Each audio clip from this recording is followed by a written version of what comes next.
شامی رئیس کو اپنے کانوں پر وشواس نہ ہوا۔ اس نے کہا، تم مجھے بزدل کہہ رہے ہو؟ یہ جانتے ہو کہ میں کون ہوں؟ ہاں، میں تم کو جانتا ہوں۔ تم ایک جنگلی جانور، وحشی ہو جسے ایک نہتے مرد اور ایک بے بس عورت و لڑکی پر ہاتھ اٹھاتے ہوئے شرم نہیں آتی۔ شامی نے کرودھت ہو کر لڑکی کو ایک اور دھکیل دیا اور پھر اچانک عاصم پر کئی وار کی۔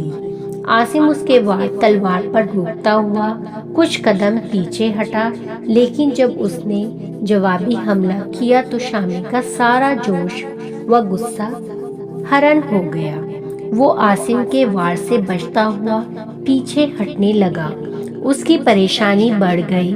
لوگ جو کچھ دیکھ پہلے حیرت کی مورت بنے ڈرے سہمے ہوئے کھڑے تھے، اب عاصم کے واہ واہی کے نعرے لگا رہے تھے۔ شامی رئیس کے غلام نے اپنے مالک کو پیچھے ہٹتے دیکھا تو پیچھے سے عاصم پر وار کرنے کی کوشش کی، لیکن عباد نے بھاگ کر اس کی گردن پر ایک گھوسا مارا اور وہ زمین پر گر پڑا۔ عباد نے اس کے ہاتھ سے تلوار چھین لی اور ایک پاؤں اس کی گردن پر رکھتے ہوئے کہا، تمہارے لیے یہی بہتر ہے کہ تم چپ چاپ یہاں لیٹے رہو۔ تھوڑی دیر بعد جب شامی کو ایک تھکے ہوئے گھوڑے کی طرح ہانپ رہا تھا، 6 سوار سرپٹ گھوڑے دوڑاتے ہوئے سرائے میں داخل ہوئے اور کسی ولمب کے بنا گھوڑے سے کود پڑے۔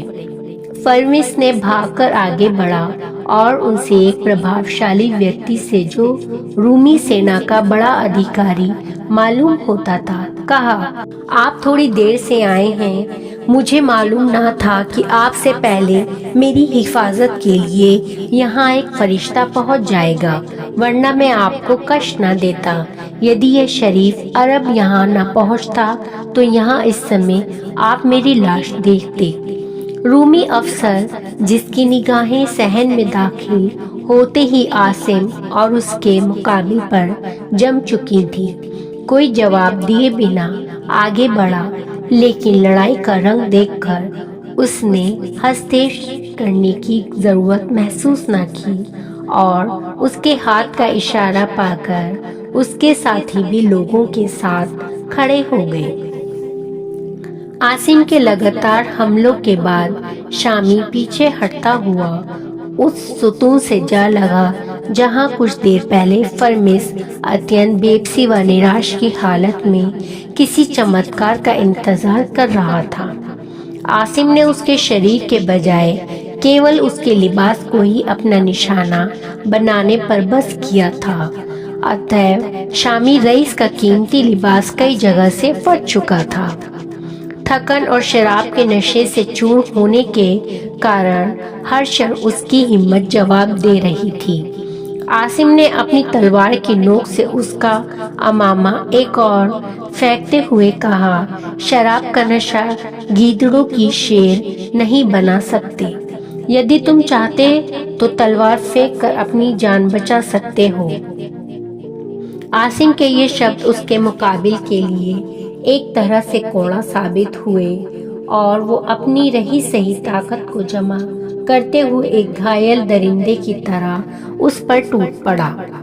لیکن یہ ایک اندھے جوش کا انتم تماشا تھا۔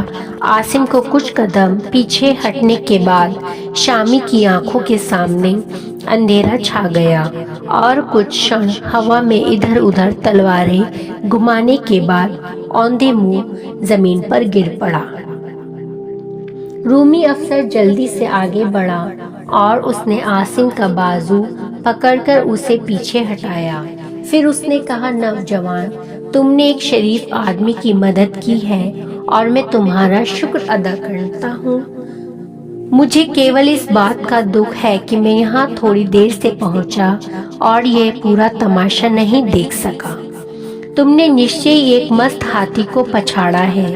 عاصم کو تھوڑا پریشان دیکھ کر فرمس نے رومی افسر کی طرف ترجمانی کر دی اور پھر اس نے سریانی بھاشا میں جواب دیا، یہ کیول شراب سے مست تھا اور اسے پچھاڑ کر مجھے کوئی خوشی نہیں ہوئی۔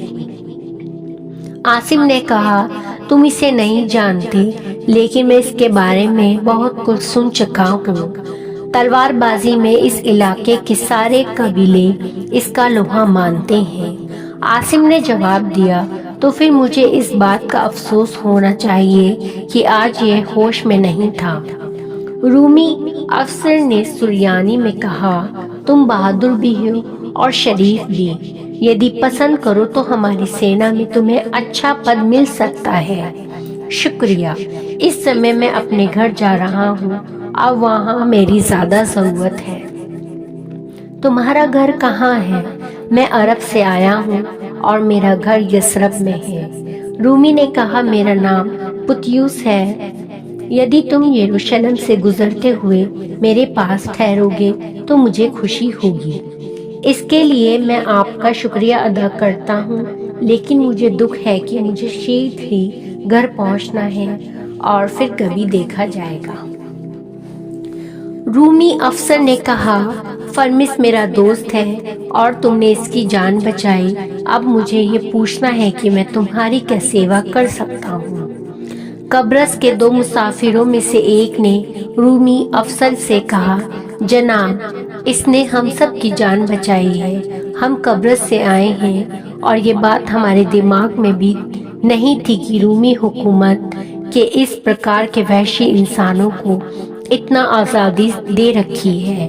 ہمیں ایسا لگتا تھا کہ ایک درندہ اپنے پنجرے سے باہر نکل آیا ہے۔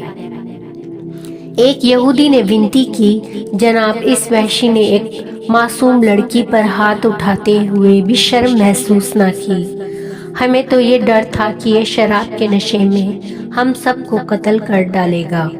سارے مسافر ایک ایک کر کے شامی رئیس کے خلاف اپنے اپنے غصے کا پردرشن کر رہے تھے، لیکن عباد جس نے شامی کے گرتے ہی اس کی تلوار چھین لی تھی اور لوگوں کو رومی افسر کی اور متوجہ دیکھ کر تلوار کی میان اور خنجر پر بھی قبضہ کر چکا تھا۔ حبشی غلام بھیبیت ہونے کے باوجود زیادہ دیر تک اپنے آقا کی بے بسی کا تماشا نہ دیکھ سکا، اور جب عباد نے شامی رئیس کی قبا کے اندر ہاتھ ڈال کر سکوں سے بھری ہوئی تھیلی بھی نکال لی تو اس نے آگے بڑھ کر ہاتھ پکڑ لیا، لیکن عباد ایک ہی جھٹکے میں اپنا ہاتھ چھڑا کر اٹھا اور حبشی کو دھکا دے کر کچھ قدم پیچھے ہٹا دیا۔